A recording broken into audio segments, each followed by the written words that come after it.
Hello everyone, this is Heather with Twin Flame Blu-ray Tarot, and this is your daily tarot reading for Saturday, February 19th, 2022, which I can never remember the date. That's always a struggle, and my other Pisces reader I watch every day says the same thing about her brain. So, okay. Today I am using the Archangel Power Tarot, and this is back when it was still Doreen Virtue and Radleigh Valentine together on the box. I was fortunate enough to catch a Hay House sale, oh gosh, 4 years ago now, and got some really good prices on many of their decks back then before things went either out of print or didn't have her, or still had her name on the box, Doreen Virtue's name. Anyway, let's get to the cards today, and I hope everyone is having a good morning, afternoon, or evening whenever you're watching this.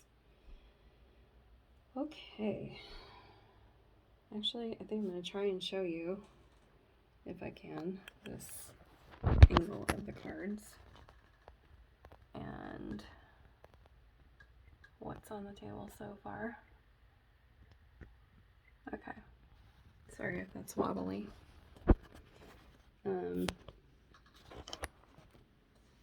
Still working on my setup here, even though I have this ring light and camera holder. It doesn't angle down to see the cards, so I'm gonna have to figure out something else. And also working on getting a microphone so you can hear me better. And if you hear me being kind of quiet, I have, she'll probably watch this. Hi, Nikki. I have a roommate who is either in the living room or down the hall. And I know she's probably just watching her show like she told me, but I'm trying not to wake her up if she sleeps while I'm doing these, because they've been late at night when I film. So anyway, lots of babbling, but yeah, trying to get these done at a time during the day when I can speak up more. I'm not so I'm not sounding so quiet or depressed or whatever I sound like. So all right, first card today is Nine of Wands, and this is Nine of Gabriel in this deck. And this is typically the card, it came up in a reading I was watching earlier today. It's about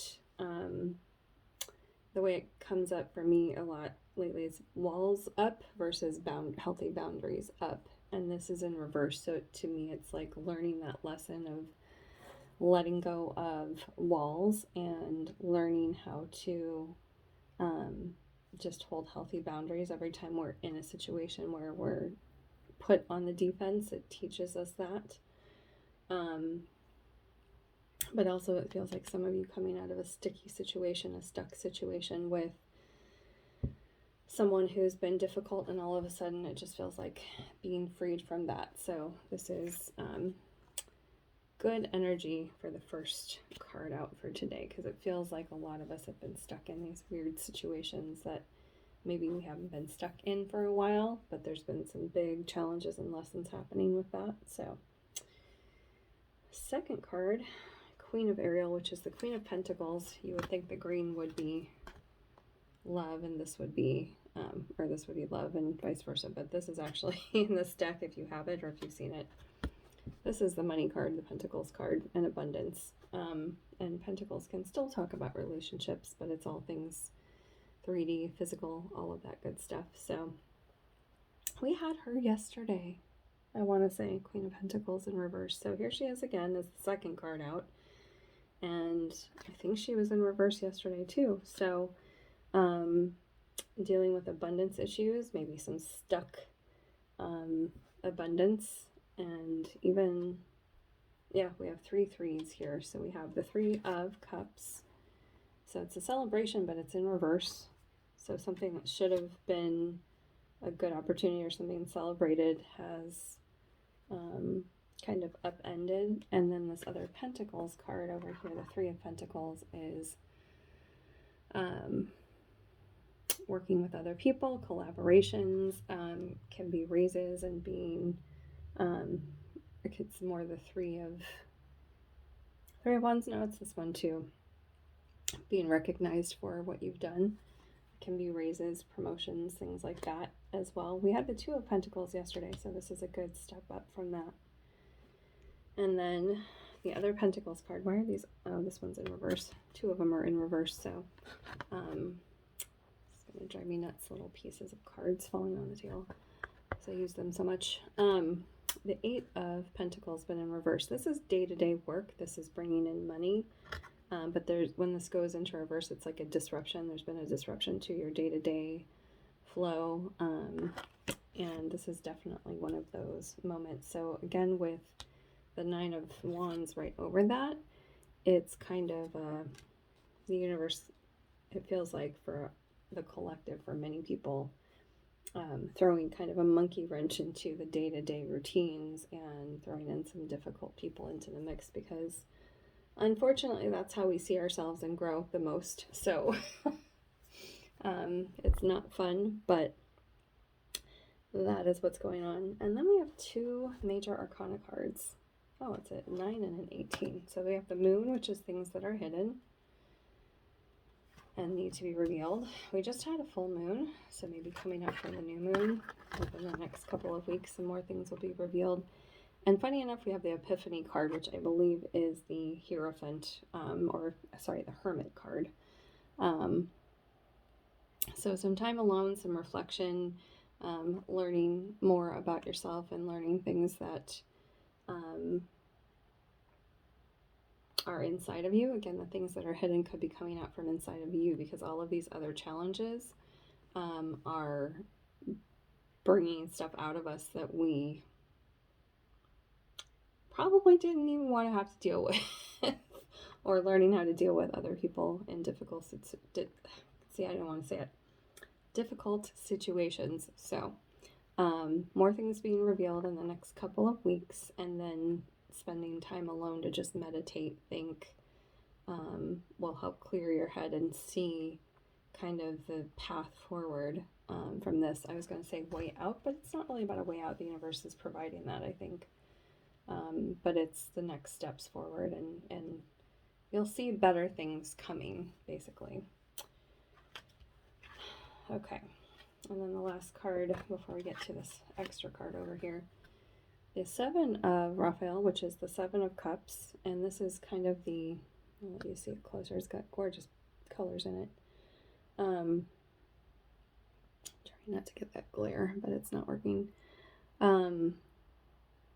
This is my pie in the sky, illusions, not seeing the situation clearly card. So again, coming next to the Moon card and then the Hermit card, it's like, yeah, we really need to be able to see through the illusions of a situation. So what's coming to mind, I'm thinking of we pattern match people's faces, situations. It's kind of what our brain naturally does. We match patterns to things that we've seen as children, we've seen in our time growing up, we've seen previously in our lives. And it comes out in times when we're afraid or stressed or fearful or worried something isn't going to go right. And so our brain tends to whitewash over a situation and make it look like something that we've known before, if that makes sense. And so it creates an illusion. There's another term that is kind of similar to what I was talking about, which is scotoma. So your eyes don't actually see what's really in front of you, even though something is right in front of your face, plain as day. It's too uncomfortable or too difficult, or we just don't see it sometimes. And so the brain will create an illusion that's more comfortable. And I think that's part of what the collective, it looks like, is learning to see through right now. because those illusions may have served us in the past or may help to create less stress in the present moment, but for the long term, it won't. This is deep. So that's what I'm seeing. That's what came to mind with these cards here. Some deep inner work going on, which is what I do in my readings anyway. The extra card that came out is the Ten of Swords, or Ten of Michael, in this deck, and this is the Stick of Fork and Me, I'm done card. She's taking a bow and she's stepping out. So she's done, she's wrapped up the show, and it's time to move on. And so she did a great rendition of Swan Lake there, it looks like. Yeah. And she's done with the show. So time to move on from this situation after these lessons are learned. This is big. This is really huge. There's been a theme going on since I started, even before that, but started doing these readings in the last couple of days. So big lessons that have come up in the collective, and I'm sure if we all looked at the astrology in association with that, it would fit in nicely with big lessons for the collective. And the placement of, not Chiron, but that keeps coming to mind right now. Chiron's in Aries, so any of us who have Chiron in Aries, which I do, take a look at where that's hitting in your chart, because this feels like a lot of inner wounds and things that are healing. But also Uranus has been in Taurus, and I don't think it's moved on yet. I think it's still there. So that's a lot of the physical stuff. I was pointing to the green cards again. That's a lot of the pentacles, the physical, the disruption to the day-to-day energies and work and things like that. Very difficult people being thrown in the mix with those things, or difficult situations, obviously, with what's been going on in the world. But lots of disruption to the structures of things. So if you like astrology and you want to look into that, that's definitely something that would help make sense of some of the situation for a lot of us at the moment. And I didn't know why, but apparently to soften some of the energy today, we're going to do some flower therapy cards. And I don't know if Maya's going to see this, but my friend Maya watched my videos several years ago, and she liked these cards the best. So in case Maya's watching, this is for you, Maya. Okay. Oh, yeah. What were we just talking about? Wow. Time to decide. Emotional healing. Jesus. I love, excuse my language. Jeez. I don't want to offend anyone, but that's, yeah, spot on for what we were just talking about. For some of you, this bottom card is Open Your Heart, the red rose. But the two cards that popped out, Wisteria, which is Time to Decide, and Bleeding Heart, which is emotional healing. So what were we just talking about? There's forcing us to make decisions, see through illusions, and with this other Ten of Swords, it's time to go. Like, we're done with that situation, and it's caused a lot of emotional healing.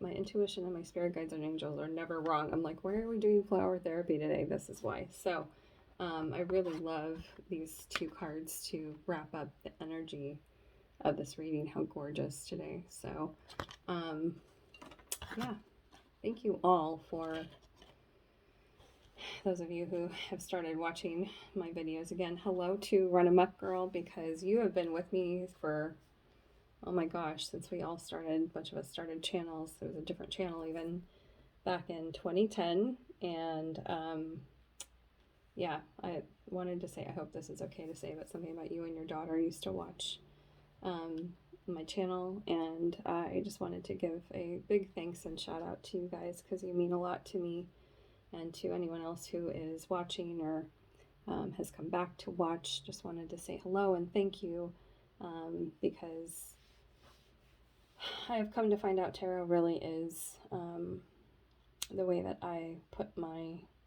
gifts out into the world. It is a passion of mine. It is a love of mine, and anything I've done through my life, tarot has still always been there, and now it's come to the forefront big time in the last many years. So this is what I've been doing with my life, which has been really, really exciting. So thank you all again. I hope that you have a wonderful day, and I will see you later. Bye.